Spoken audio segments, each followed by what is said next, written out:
দর্শক শ্রোতা, শুরু করছি আড্ডা সন্ধ্যা অনুষ্ঠান।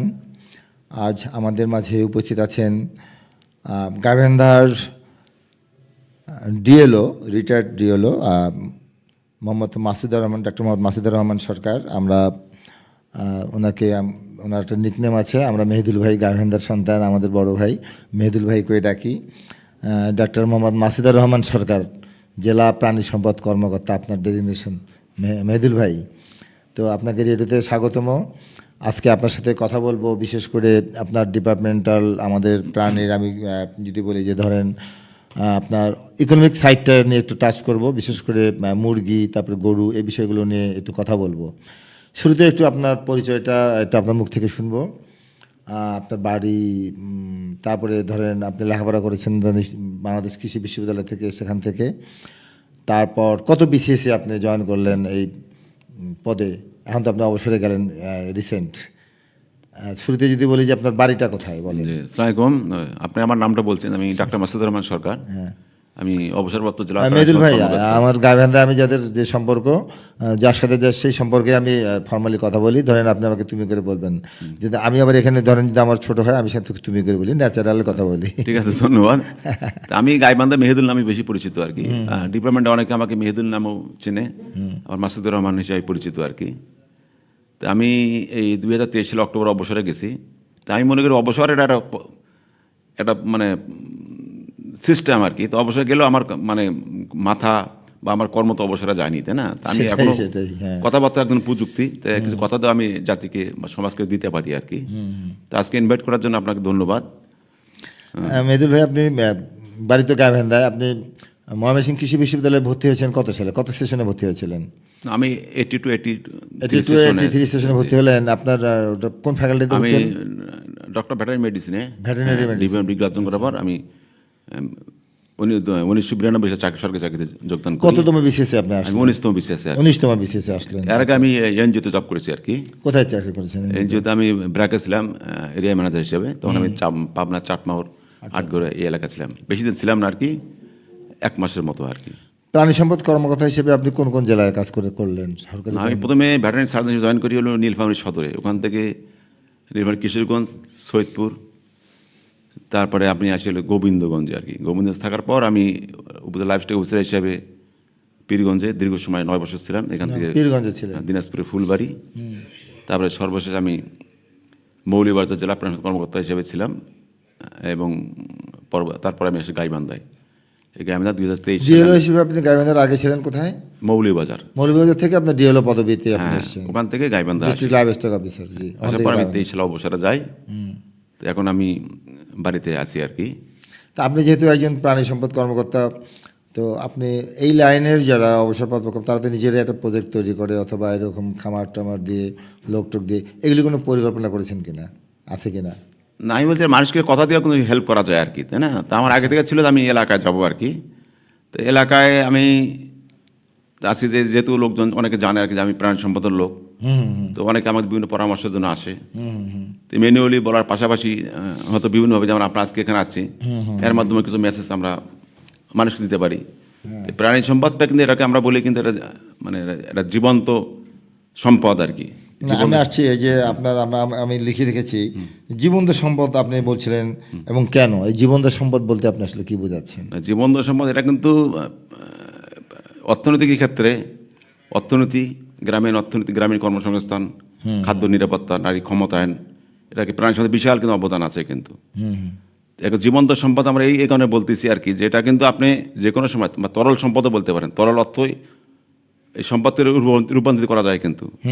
যে আপনার একটা নিড, প্রয়োজন হলো, এখান থেকে আপনি ইনকাম করতেছেন, প্রতিদিন আপনার ইনকাম করতেছেন, আপনি মানুষকে খাওয়াবেন, মানুষ কিন্তু হারামগিরি করে। কিন্তু পশু এটা এমন জিনিস যে আপনি যদি খাওয়ান তো দুধ বাড়বে, যার মাংস বাড়ে মাংস বাড়বে, এবং ইভেন একটা মুরগিকে যদি আপনি খাওয়ান, তো মুরগি কিন্তু যে সকালে খাওয়ান দেখুন পরের দিন হয়তো একটা ডিম দিয়ে দিচ্ছে বা তার মাংস বৃদ্ধি পাচ্ছে। তো এখান থেকে সে কিন্তু মাংস বিক্রি করে, দুধ বিক্রি করে বা ডিম বিক্রি করে মুরগি একটা আয় করতেছে আর কি। আর দুর্যোগকালীন সময় দেখবেন যে আপনার যখন অর্থের প্রয়োজন হবে, তখন আপনি কিন্তু হয়তো ব্যাংকও আপনার ব্যাংকে, এটা আমরা বলি আবার লিভিং সেভিং অ্যাকাউন্টও বলতেছি, জীবন্ত সঞ্চয় আমানতও বলতে পারেন আপনি। কেন বলছেন এই কথাটা? হ্যাঁ, কেন বলতেছি আমি, যেমন আপনার ব্যাংকে টাকা আছে, টাকা থাকলে আপনি সবসময় টাকা উঠাতে পারবেন। হয়তো দেখা গেলো আপনার মানে ব্যাংক বন্ধ বা আপনার চেকের পাতা নাই বা ডেবিট কার্ড নাই, তাই না? কিন্তু আপনার যে একটা লাইভ স্টক এমন জিনিস, যারা গরু, ছাগল, ভেড়া বলেন বা মুরগি বলেন, আপনি যে বলেন যে আমি এটা বিক্রি করব, তো যে কোনো সময় আপনি কিন্তু বিক্রি করতে পারবেন। হ্যাঁ, কিন্তু টাকা তুলেও টাকা আপনি ব্যাংক থেকে উঠাতে পারবেন না, বা আপনি জমি আছে, জমি বিক্রি মানে করতে পারবেন আপনি না। কি বোঝাতে চাচ্ছেন যে ধরেন আমি যদি আমার 2 শতক জমি বিক্রি করব বা 5 শতক জমি বিক্রি করব, না, জমি মানুষ কিন্তু প্রথম কিন্তু আগে জমিতে হিট করে না, প্রথম সে কিন্তু তার লাইভ স্টকের উপর কিন্তু চিন্তা ভাবনা করে প্রাথমিক নিডটা, বিক্রির জন্য। বিক্রি, দ্রুত বিক্রি তারপরে করা তার যায়। তো গাছ টাছ দল থাকে, তারপরে লাস্টে জমিতে যায়। কি জমি বিক্রি করতেও আপনার কিন্তু একটা সমস্যা আছে। মানুষ চিন্তা করে যে আপনার অর্থ একটা বিষয়, তারপরে জমিতে কোনো অংশীদার আছে কিনা, দেখেন দীর্ঘমেয়াদী একটা জিনিস।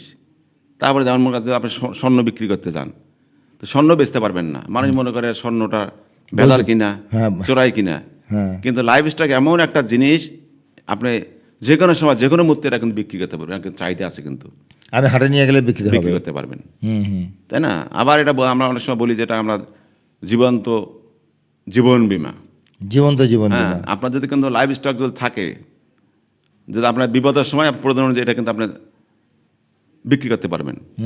তা বা আপনি মারা গেলে, মারার পরও যে সম্পদ যেটা থাকবে, এটা কিন্তু এটা দিয়ে কিন্তু আপনার আপনার যে পরিবার বা পরবর্তী প্রজন্ম, তারা কিন্তু আপনার এটা মানে এটা বিক্রি করে কিন্তু এটা তাদের সমস্যা সমাধান করতে পারে বিপদের মুহূর্তে আর কি। এগুলো আর কি। তারপরে দেখবেন যে এটা আবার বলতে যে আপনার যে খাদ্য নিরাপত্তা, খাদ্য নিরাপত্তা, তাই না? খাদ্য নিরাপত্তা, যে আপনার নিজে খাচ্ছেন প্লাস জাতির জন্য রাখতেছেন। এই যে ব্যাংকে যে টাকা রাখেন না আপনি, ব্যাংকে টাকা রাখেন, আমি একটু বাদ গেছে মাঝখানে আর কি, যে আপনি ব্যাংকে টাকা রাখেন, আপনি 1 লক্ষ টাকা যদি ব্যাংকে রাখেন, তো কত টাকা ইন্টারেস্ট পান আপনি মাসে? 1000 সর্বোচ্চ। 1000। কিন্তু এটা থিওরিটিক্যাল কথা না। আমার বাড়িতে গাইবান্ধা, আর গাইবান্ধায় বসে কথাটা বলতেছি। একটা দেশি মুরগি, ডিম পাড়া মুরগি যদি 4টে যদি দেশি মুরগি একটা লোক পালে, 4টা, গড়ে অ্যাভারেজ সে মাসে 1000 টাকা ইনকাম করতে পারবে। সে কি কথা একটু প্লিজ বলবেন প্লিজ। এটা আছে, কিন্তু এটা প্রযুক্তি আছে। হ্যাঁ, প্রযুক্তি যেমন যদি একটু বলেন। যেমন আমাদের যে মুরগিটা পালতেছি, আমাদের কিন্তু ট্রেডিশনাল পদ্ধতি, প্রচলিত পদ্ধতি, যেটা হয়তো আমার মা কীভাবে পালছে তাকে দেখে আমি শিখছি, আমাকে দেখে আমার ছেলে মেয়ে শিখতেছে, এটা কিন্তু আধুনিক প্রযুক্তি যদি আমরা মানুষকে দেই, তাহলে যে মুরগিটা মনে করেন যে বছরে, এই দেশি মুরগিগুলো আমাদের কিন্তু বছরে 3বার ডিম দেয়, 2 থেকে 3বার দেয়, এটাকে আমরা 4বারে নিতে পারি। দেখা যাচ্ছে যে একটা মুরগি আপনার একবারে মনে করেন হয়তো একটা যখন ডিম পাড়া শুরু করে হয়তো 12 থেকে 15টা ডিম পারে, এটা আমরা 20টা থেকে 25টা নিয়ে যেতে পারি। আচ্ছা আচ্ছা। যে মুরগি বছর 3বার ডিম দেয় তাকে 4বার ডিম পাড়াতে পারি। যে মুরগি একবারে ডিম পাড়তেছে, মানে একাধারে ডিম পাড়তেছে মনে করেন 12 থেকে 15টা, সেই প্রযুক্তিটা কি যদি সেটা একটু বলেন। বলতেছি আমি, সেটা আমরা 20 থেকে 25 নিয়ে যেতে পারি। তারপর ডিম যখন ফুটাতে দেবো, দেখা যায় ডিম ফুটে দিলে আমরা 20টা, ফুটে আবার 10টা লস হয়ে গেল। কিন্তু এখানেও কিছু কথাবার্তা আছে যে আমি 20টা দিয়ে হয়তো 19টায় বের করবো বা 20টায় বের করবো, এটাও আছে।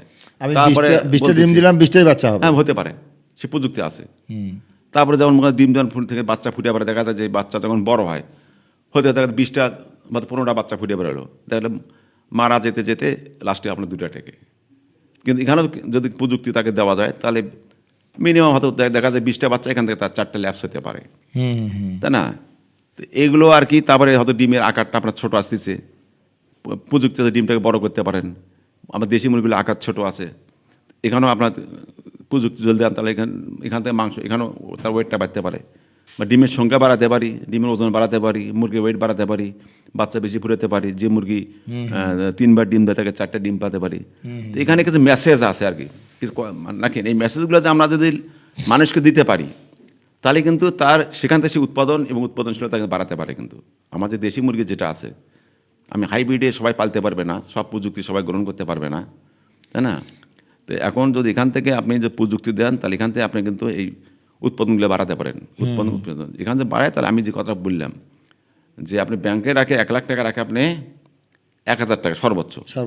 আমার 4টে তো দেশি মুরগি, আমার প্রযুক্তির আপনি যে প্রতিপালন পালেন, তো 4টে মুরগি থেকে আপনি কিন্তু মাসে 1000 ইনকাম করতে পারবেন। এটা মানে আপনি বলছেন যে হ্যাঁ আমরা 1 লাখ টাকা পুঁজি দিয়ে 1000 পাচ্ছি, আর 4টা মুরগি এবং দিয়ে। ওখানে কিন্তু কথা আছে যে পুঁজি আবার যে আপনি 1000, অনেকে বলতেছে এটা আপনি বলতে ওরা সুদ বলতেছে নাকি, নানান ধরনের আজকে বলতে পারে বলতেছে আর কি। কিন্তু এখানে আমার এখানে তো আপনার এখানে সেই কথা নাই, বলার স্কোপ নাই, এবং আপনার ক্যাশও কম লাগতেছে। একটা মুরগি যা খাবে তার অর্ধেক রিটার্ন আপনি পাবেন। আচ্ছা মেহেদুল ভাই, ধরেন এই যে আমরা সোনালী মুরগি একটা জাত দেখি, সোনালিটা হচ্ছে আমার দেশিতে যাই, সোনালিটা আর কি এটা ক্রস ব্রিড, এটা ক্রস। ক্রস, হ্যাঁ। ক্রসটাকে আমরা নিশ্চয়তা করতেছি কিছুদিন আগে যে এটা আপনার দেশি মুরগিটা কিন্তু তা দিতে পারে, তাই না? দেশিটা তা দিতে পারে। তো যখন এটা ক্রস করবো তখন এই সোনালিটা কিন্তু তা দিতে পারে না, ডিমটা তা দিতে পারে না। কারণ যখন দুটো ক্রস হবে তখন এই মুরগিটা যখন আমি আর নিচে ডিম দেবো, এই ডিম ফুটতে 28 দিন সময় লাগে। তাহলে দেখা গেলো যে যেহেতু ডিম দেওয়ার বৈশিষ্ট্য তার মধ্যে আছে, আবার মানে তাদের বৈশিষ্ট্য আছে, আবার তাদের বৈশিষ্ট্য নাই। তো তখন হবে কি যে হয়তো সে মানে কন্টিনিউস তা দেবে না, তো ডিম নষ্ট হয়ে যাবে। যাতে আমরা ক্রস করবো না, আবার ইনব্রিডিংও করবো না। ইনব্রিডিং মানে কি, আমাদের দেখবেন যে গ্রামে করে কি যে মুরগি পারে না, হয়তো মুরগি ফুটে বের হলো আপনার ধরেন 20টা মধ্যে 15টা ফুটে বেড়াচ্ছে। তো এখন অনেকে মনে করে কি যে মুরগিগুলো আমরা ইয়ে করতে হবে, কি বলে বাচ্চা ফুটাতে হবে, এই 2টা মোরগ রাখো। তাহলে কি তারা এরা কিন্তু একই ব্যাচে, কিন্তু এরা ভাই বোন। তো যখন এই মোরগ দিয়ে যেন এই একে পালে মুরগিকে আপনি ক্রস করাবেন, তাহলে এটা ইনব্রিডিং হবে, আন্তঃপ্রজনন হবে, তখন কিন্তু আপনার উৎপাদনটা কমে যাবে কিন্তু। আচ্ছা আচ্ছা আচ্ছা। নাকি ইনব্রিডিং হল, তো ইনব্রিডিং করা যাবে না। নিয়ম হলো কি, আপনার বাড়ির যে মুরগি আছে এটা আপনার বাড়ির মোরগকে দেওয়া, একই বাসে মোরগকে দেওয়া করা যাবে না। হয়তো আর এক বাড়ি থেকে আপনাকে মোরগ দেওয়া করতে হবে। আপনার বাড়ির মোরগ দিয়ে আরেকজনের বাড়ি, আর তাদের বাড়ির মোরগ দিয়ে আপনার, তাহলে আপনার এটা ইনব্রিডিংটা আপনার, এদিকে সেই প্রযুক্তির একটা অংশ বললেন। হ্যাঁ ইনব্রিডিংটা বন্ধ করতে হবে। কিন্তু আমাদের কিন্তু ম্যাক্সিমাম বাড়িতে কিন্তু এটা জানে না, কিন্তু আমাদের নিজের ইনব্রিডিংটা বেশি হচ্ছে। ইনব্রিডিংটা বন্ধ করতে হবে। তারপরে দেখা যায় যে আপনাদের মুরগি যেগুলো আমাদের খায়, যে সুষম দানাদার খাদ্য মুরগিকে দিতে হবে। দেশি মুরগি হয়তো 1.5 খাবে নাকি, কিছু হয়তো মুরগি বা খাদ্য সে কিছু মানে বিভিন্ন জাতের মানে সে কুড়ে খাবে আর কি, আর বাকিটা আপনার ব্যালেন্স ডায়েট আপনাকে দিতে হবে, তাই না? সুষম দানাদার খাদ্য আমরা কেউ দিই না, আমাদের যা আছে খাচ্ছে আর কি। তো এখানে কথা যে আমাদের ওইটার পাশাপাশি সুষম দানাদার খাদ্যটা আমাদেরকে দিতে হবে। সুষম দানাদার খাদ্য, আবার এখানে কথা আছে, খাদ্যটা দিবেন যদি আপনি দেশি মুরগিগুলো আপনি যদি শুধু ব্যালেন্স ডায়েটটা পালেন, তাহলে খরচটা বেশি হয়ে যাবে কিন্তু। তাহলে কি করতে হবে, যে অর্ধেক সে এখানে খাবে, বাইরে থেকে খাবে, আর অর্ধেক আপনি দিবেন। আবার যে খাবারটা দিবেন, এই খাবার কখন দিবেন আপনি? আমি সকালবেলা দিব না, সকালে জ্বলতে আন, তাহলে এই মুরগি কিন্তু বের হবে না, অলস হবে, সে সারাদিন বাড়ির মধ্যে থাকবে। আচ্ছা কাজ একে দিতে বিকালে, তখন ওই খাবার লোভে মুরগিটা কিন্তু সে যেখানে কি খাচ্ছে আচ্ছা, বিকালে খাবার জন্য সে কিন্তু আপনার এই ঘরে ওর সেই সময় মতো চলে আসবে।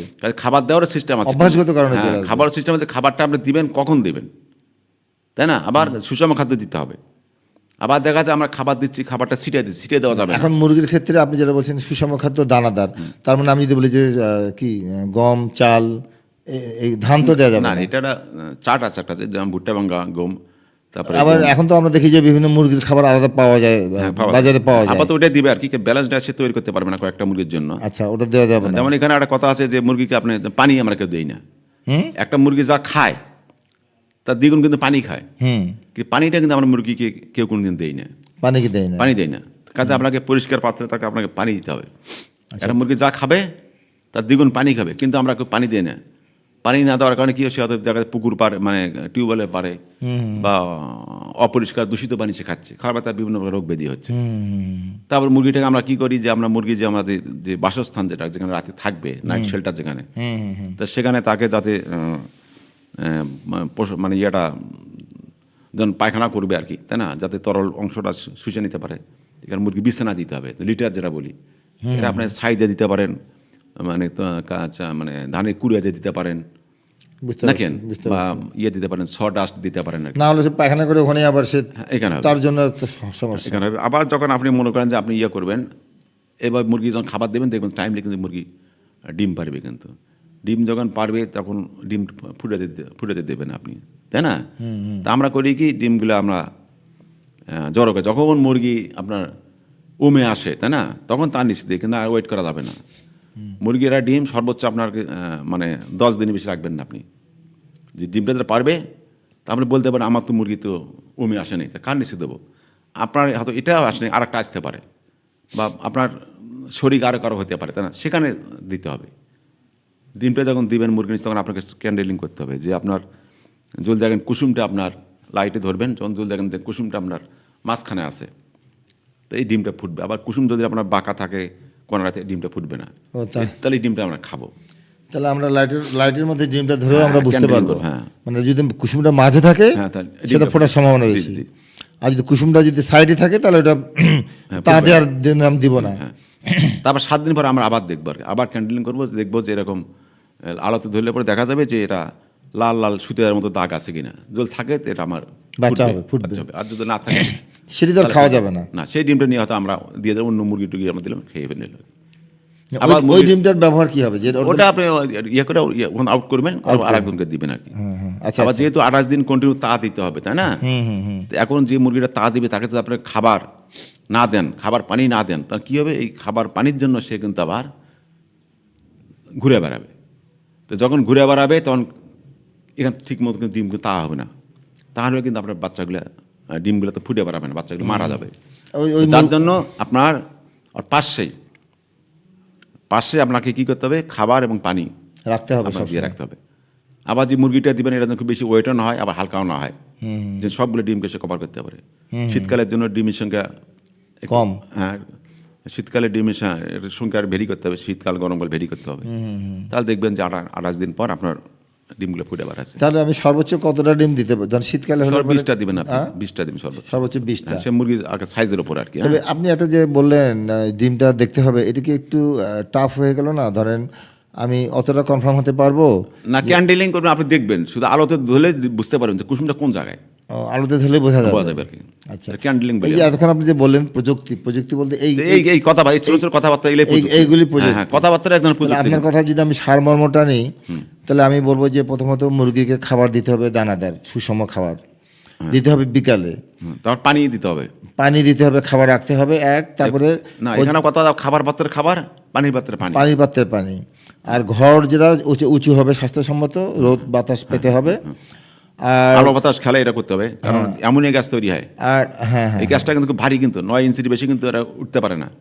এই গ্যাসটা কিন্তু ভারী কিন্তু। কিন্তু আমাদের মুরগি ঘরগুলো কেমন, চতুর্দিকে কিন্তু আমাদের থাকে, কি বলে, আবদ্ধ থাকে কিন্তু। আবদ্ধ যখন থাকে তখন এখানে গ্যাস যে তৈরি হয়, গ্যাসটা তো আপনার বেরোতে পারতেছে না। তাহলে আমি জানলা রাখবো? হ্যাঁ, ফাঁকা রাখতে হবে। জানলা রাখলে যে আমার বেজি ঢুকবে। হ্যাঁ, বেজি, হ্যাঁ, এটা আমাদের এটা থ্রেট একটা, তাই না? থ্রেট, এটা একটা মানে বেজি ঢুকতে পারে, তারপরে চুরি করতে পারে নাকি? এটা জানলা দিলে তোমার বেজি ঢুকতে পারে। এখন এটা সামাজিক একটা সমস্যা আর কি। এখন আপনার ঘরের মধ্যে সেভাবে রাখতে হবে যাতে চুরি না করে। এখন অনেক সময় দেখা যায় গরিব মানুষের সম্ভব না, অনেক ডেইরি ফার্মে আমরা দেখি, তাই না? আমরা যে ধরেন এটা খরচ হবে যে মুরগির আমরা খাঁচা বা কি বলবো, মুরগির যে বাক্সটা আমরা রাখি, ঘর বানাই, এটা ওখানে আপনার কি বলে ব্যালট দিয়ে অথবা লোহার শিক দিয়ে জানালা টাইপের যেন একটা প্রোটেকশন করা যায়, তার জানালাটা যেন একটু ভালোভাবে মানে এখানে হয় কি, আপনি দেখবেন আপনি একটা জমিতে আবাদ করবেন, দেখা গেল জমিটা আপনি কি করতেছেন, ধানের আবাদ করেন মনে করেন, তা জমি চাষ করতেছেন, এক জায়গায় বেসন ফেলাচ্ছেন, বেসনটা গাঁথতেছেন, নিড়ানি দেন, সার দেন, ধান কাটেন, মারেন নাকি, কয়েক মাস অপেক্ষা করেন, তাই না? কাটাতে আপনার ধান গাড়া, জমি চাষতে শুরু করে ধান হওয়া বন্ধু আপনি দীর্ঘ সময় কিন্তু অপেক্ষা করেন, অনেক ইনভেস্ট করেন। কিন্তু আমাদের প্রবলেম কি জানেন, আমাদের এই যে লাইফ স্টাইলের ক্ষেত্রে মানুষ ইনভেস্ট করতে চায় না, না খাওয়ায় ডিম চায়, না খাওয়ায় দুধ চায়, না খাওয়ায় গরুটা কেন মোটা হয় না, নাকি বলেন? খালি বলে ভিটামিন চায়, ভিটামিন খাওয়া মোটা হয়। শোনেন আপনি কথা বলি, যদি ভিটামিন খায় মোটা হতো তাহলে আমি মোটা হতাম কিন্তু ভাই, লম্বা চড়ে ছিলাম। কাজে খাদ্যটা কিন্তু মেইন, কিন্তু আমরা কেউ গরুকে খাদ্য খাওয়াতে চাই না। ওখানে গেলে আমাদের হাত পা কাঁপে, খরচ হলো। কিন্তু আমি আগে বলছি যে প্রাণী এমন জিনিস, এ খাবে, আপনাকে রিটার্ন দেবে। আপনি যদি 10 টাকা খরচ করেন, ওখান থেকে আপনি 10 টাকা। তাহলে দেশি মুরগির ক্ষেত্রে একটু আমি আসি। খাবার আপনি বলছেন যে বাইরে খাবে, বাইরে বলতে তার ইচ্ছা মতো ঘাস, পোকা মাকড়, ডাল চাল যখন যেটা পাচ্ছে খাচ্ছে। আর আমি একবারই তাহলে খাবার দেবো বিকেলবেলা, ধরেন 4টার দিকে দিলাম। আমরা যেটা দেবো, যেটা সুষম খাদ্য যেটা দেবো, সেটা আমরা সুষম খাদ্যগুলোর মধ্যে কি কি পড়ে আমি আবারও বলছি, মানে চাল পরে, একটা গম পরে, এটা আমার চাউলের গুঁড়া পরে, চাউলের গুঁড়া, হ্যাঁ, তারপরে আপনার এলো ভুট্টা ভাঙ্গা পরে, ভুট্টা ভাঙ্গা, তারপরে আপনার সয়াবিন দেওয়া হয়, ভুট্টা ভাঙ্গা। এই সবগুলি খাবার কি তারা হজম করতে পারে? না, আচ্ছা, এগুলো সব পারে। এগুলো বিভিন্ন বয়সের জন্য বিভিন্ন খাদ্যের তালিকা আছে। এটা এখন বাজারে কিনতে পাওয়া যায়।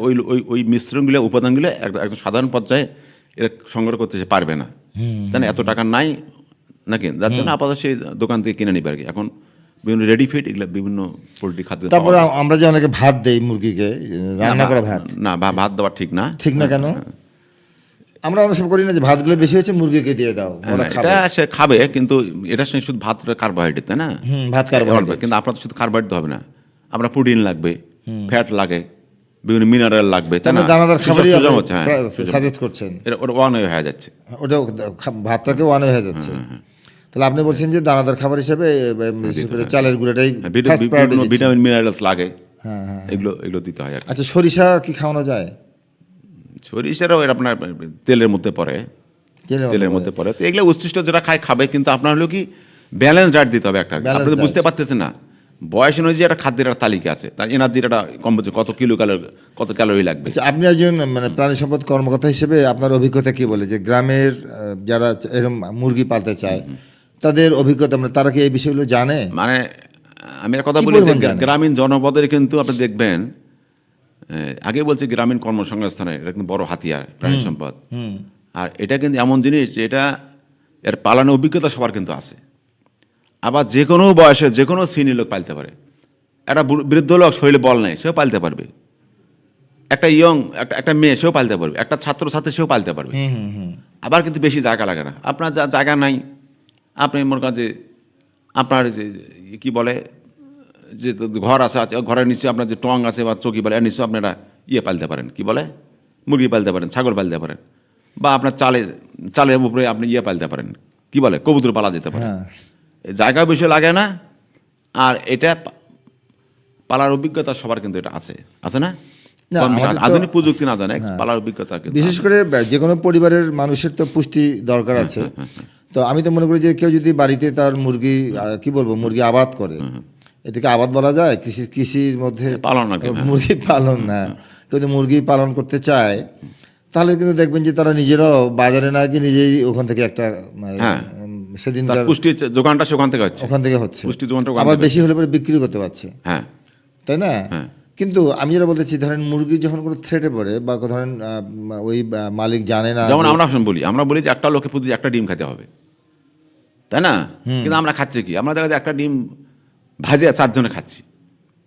ভাতের হিসাব কিন্তু আমরা জানি, কিন্তু আপনার একটা লোকে জিজ্ঞেস করবেন যে আপনার জন্য দুধের কতটুকু প্রয়োজন, মাংসের কতটুকু প্রয়োজন, ডিমের কতটুকু, যেটা আমার শরীর তৈরি করবে, মাথার মেধা তৈরি করবে, এই হিসাবটা কিন্তু আমরা কেউ জানি না, শুধু ভাতের হিসাব। হ্যাঁ, 4 জন লোক কয় কেজি চাল লাগে বলতে পারবেন। যদি বলা যায় যে 4 জন লোকের আপনার দুধ কতটুকু লাগবে, মাংস কতটুকু, ডিম কতটুকু, এটা কিন্তু আমরা জানি না। এই যে আমরা আসি ধরেন মুরগি থেকে গেলাম আবার গরুর দুধ,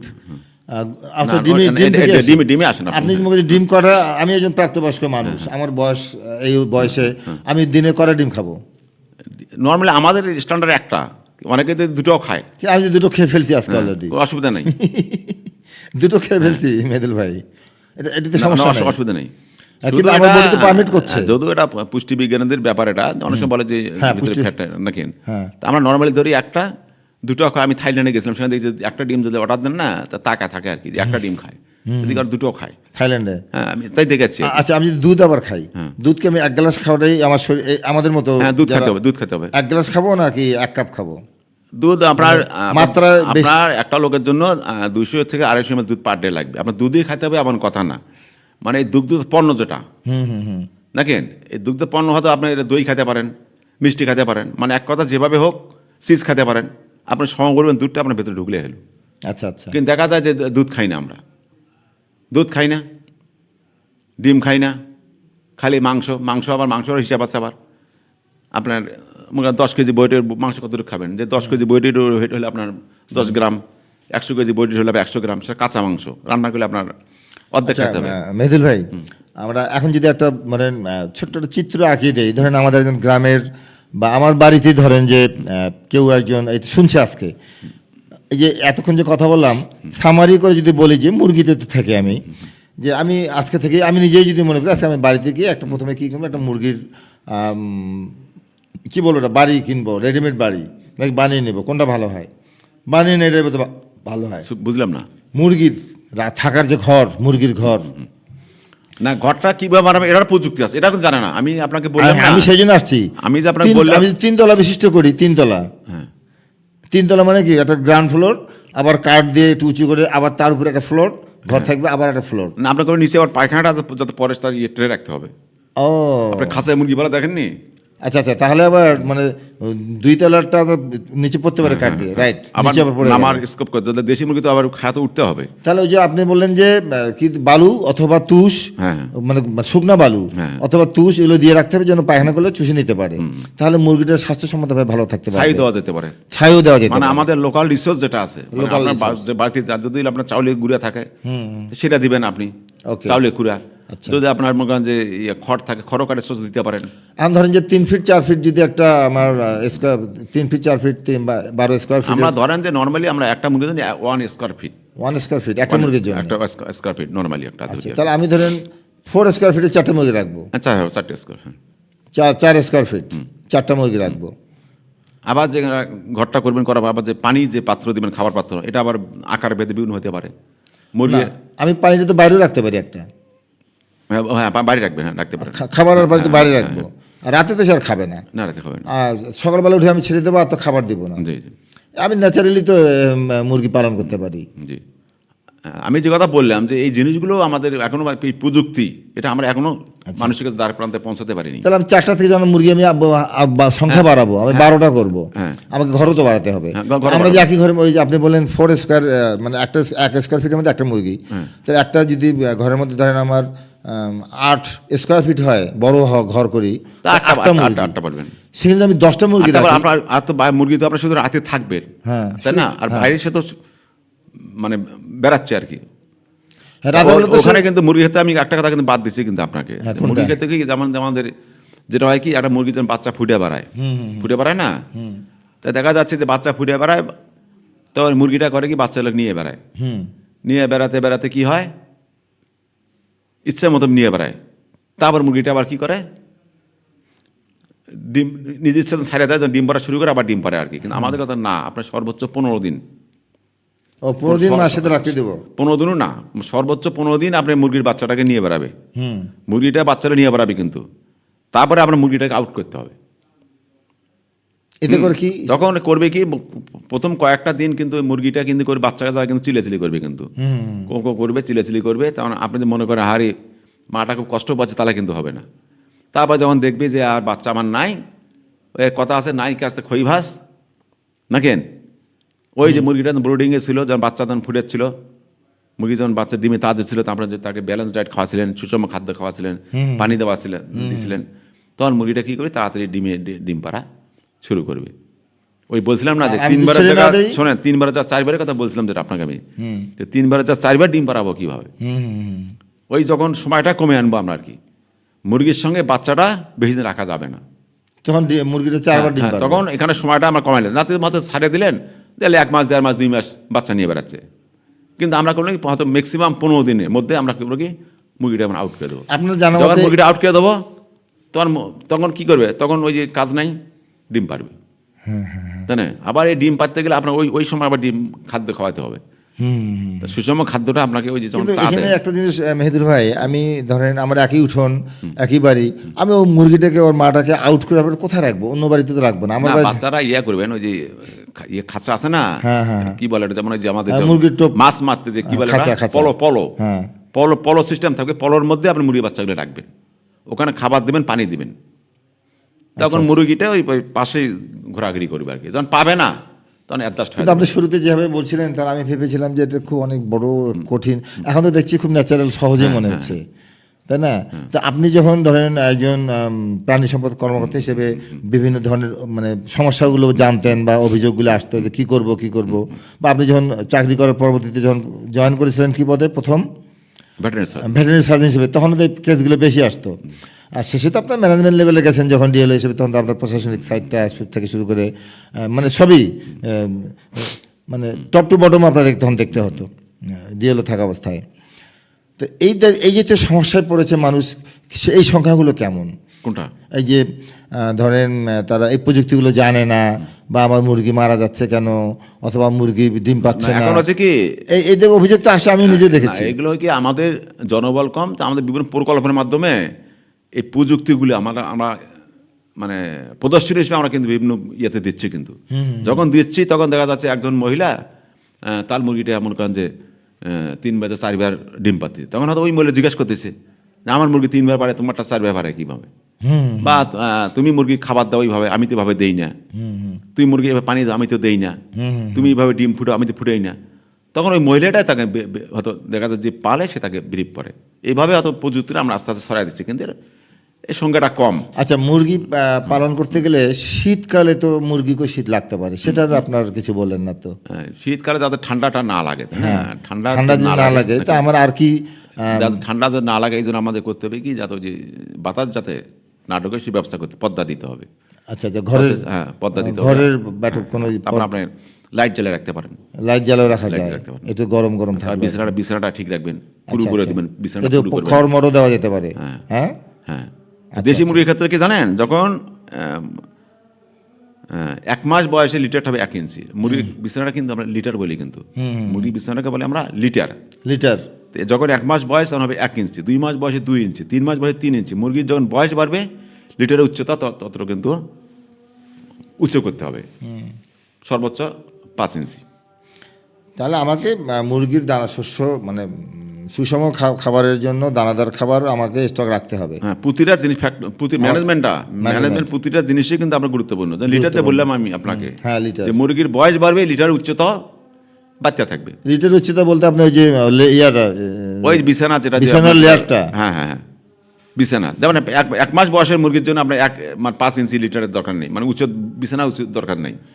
বিছানা 1 মাসের জন্য 1 ইঞ্চি। আমি তো বলছি যে বালু তুষ এগুলোই তো দেবো, ছাই। হ্যাঁ ছাই, হ্যাঁ এইটার মানে চাউলের কুড়া, চাউলের যেটা কি বলে ওটা, ধানের তো, হ্যাঁ তুষটা তুষটা হয় কি, তুষটা শার্প পয়েন্ট থাকে, তো যখন মুরগি ওই যে হাসরায়, হ্যাঁ তখন ওই যে ওই চটকে গিয়ে ওই যে চোখের মধ্যে অনেক সময় হয় আর কি। কত ক্রিটিক্যাল জিনিস খেয়াল করতে হয়। গুঁড়া আমরা ধানের গুঁড়া বলি, যেটা ওই যে মিলে যখন ধান ভাঙাই না, আর গুঁড়ো আলাদা হয়, সেই গুঁড়োগুলো আমরা খেতে দিই। আচ্ছা যাক, মুরগি সম্পর্কে মোটামুটি একটা ধারণা পাগলো, আমাদের দর্শক শ্রোতারা নিশ্চয়ই জেনে গেছে। তো ইনব্রিডিং তো বুঝছেন আপনি, ইনব্রিডিং যেটা বললাম আর কি। হ্যাঁ হ্যাঁ হ্যাঁ, তাহলে আপনার একেবারে মোরগ দিয়ে একেবারে মুরগিকে পাল দেওয়া, একেবারে মোরগ মুরগিতে, তাহলে ইনব্রিডিং হবে, এটা তো একে ভাই বোন। হ্যাঁ, তার মধ্যে হবে। তার জন্য কি আপনার বাড়ির মোরগ আরেক জায়গায় দিতে হবে, মোরগ এখানে কম বাচ্চা ফুটবে আর কি, সব ডিমগুলি ফুটবে না। মানে ইনব্রিডিং অনেক প্রবলেম হয়, প্রোডাকশন সব সাইডে কমে যাবে। মেহেদুল ভাই, আমাদের দেখতে দেখতে একদম সময় শেষের দিকে চলে এসেছি। আমাদের কি বলবো, যে সময় খুব নিষ্ঠুর। আপনার সাথে কথা বলে আমার খুব ভালো লাগছিল, যে আমাদের দেশের অর্থনীতি, বিশেষ করে গ্রামে গঞ্জে বা যে কোনো মানুষ এই দেশি মুরগি পালন করতে গিয়ে এটা খুব একেবারে নেই, আমি মনে করি। আমাদের পুষ্টি যেমন একদিকে পুষ্টির শূন্যতা যেমন পূরণ করছে, পাশাপাশি মনে করি যেটি আমাদের জাতীয় সম্পদেরও আমার ইনপুট হচ্ছে। আমি একজন সরকারের পুষ্টিদাতা হিসাবে আমি নাম লেখাতে পারি, সবাই যদি এটি করে। তাহলে আপনি আমাদের একদম সর্বশেষ আমাদের দর্শক শ্রোতাদের উদ্দেশ্যে তারা কীভাবে পালন করবে তো বললেনই, তাদেরকে একটু মেসেজ দিয়ে বা তাদেরকে অনুরোধ করে যে আমরা সবাই বাড়িতে যেন মুরগি পালি, দেশি মুরগি পালি, দিয়ে আমাদের শেষ করবো। আপনি বিদায় নেওয়ার পর আমি বিদায় নেবো। মেহেদুল ভাই, সবার কাছে এটার আমার মানে মেসেজ আর কি, যে আপনার খাদ্যের প্রতি যত্নশীল হতে হবে আর কি। যে আপনার একটা লোকের যে মানে মূল যে খাদ্যের উপাদান, যে প্রাণী যে আমিষ যেটা, তাই না, এগুলো আপনাকে উৎপাদন করতে হবে। আপনার নিজে উৎপাদন করে খাওয়ার পাশাপাশি আপনার জাতীয় যে চাহিদা, হ্যাঁ, এখানে আপনি অবদান রাখতে পারবেন। তো সবাইকে প্রাণী সম্পদের প্রতিপালনে আধুনিক প্রযুক্তি গ্রহণ করে প্রাণী সম্পদ প্রতিপালন করার জন্য আমি অনুরোধ করছি। তো মেহেদুল ভাই, আমি বিদায় নিচ্ছি। প্রিয় দর্শক শ্রোতা, আমরা আড্ডার সঙ্গে ছিলাম, এতক্ষণ আমার সঙ্গে ছিলেন ডক্টর মোহাম্মদ মাসুদুর রহমান সরকার, আমাদের গাইবান্ধার শ্রদ্ধাভাজন বড় ভাই, মেহেদুল ভাই তার নিকনেম, অবসরপ্রাপ্ত জেলা প্রাণী সম্পদ কর্মকর্তা। আমরা যদি আবারও কখনো সময় পাই, আমরা ভাইকে নির্বাহী কৃষি, বিশেষ করে যে আপনার পশুপালন, এগুলি আধুনিক পদ্ধতিতে বা আধুনিক প্রযুক্তিতে নিঃসন্দেহে আমরা আমাদের দেশের সম্পদ বাড়াবো। দর্শক শ্রোতা, আপনারা ভালো থাকবেন। আবারও কথা হবে সামনের মঙ্গলবার কোনো এক অতিথির সঙ্গে। শুভ সন্ধ্যা।